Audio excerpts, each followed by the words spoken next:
Isekai is one of the most popular genres in anime, web novels, and light novels. And why would it be? Getting transported to a new world, getting a fresh start, becoming feared, respected, and even loved. It's a simple formula to write and it's simple for consumers to understand. But there is a side of Isekai that no one talks about and that most people gloss over. And we are going to talk about that in this video. Now, at its core, Isekai is escapism. Most fiction and fantasy is escapism, but Isekai takes it to a whole new level.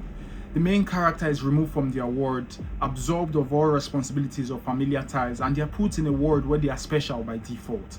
Now, there is no guilt, no trauma, no feeling of loss. Everything is wiped away in a couple of chapters at the most. And this creates a very dangerous narrative that running away from problems, running away when things are difficult is fine. Now, the way stories circumvent this is oftentimes they make the protagonist of these isekai novels people that were going through tough times in the real world. But that again makes the narrative more dangerous because it's pushing the fact that if things are down and if things are really bad, then it's okay to run away, and then once you're transported, everything can be forgotten, everything can be wiped away just like that. So that is one of the most dangerous narratives that isekai pushes, which a lot of people don't really think about because of the appealing parts of the isekai story. The second thing is relationships and moral friction. A lot of protagonists and main characters are mentally older than they appear, and they are put in worlds where relationship imbalances or power imbalances is high and consequences are minimal. We see it where we have adults placed in children's bodies, male in females' bodies, female in male bodies, and there are almost no consequences, no second thoughts, especially regarding morality that has been ingrained in them from their current however many years of existence. Again, just like their responsibilities and familiar ties, it is all washed away.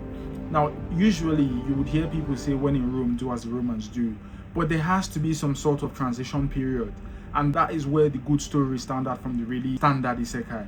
That's where you have stories like ReZero, Mushoku Tensei, who we see those mental barriers, we see the trauma, we see them taking steps to grow.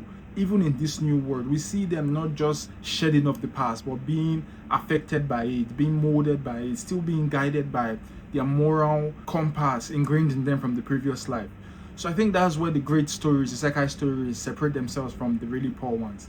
Usually with the great ones, there is still some sort of connection to their previous lives. If it's not physically present in the story, then it's mentally present within the character. They are searching for a way back. There has to be some sort of connection. When it is wiped away, it makes for an enjoyable read or watch a lot of times because yes, we're exploring, there's adventure, we are gaining power, gaining new ties, but everything washed away. It's a tragedy, and it's a tragedy that oftentimes doesn't get explored as it should be in a story. But guys, that's what I think. Let me know what you think about isekai.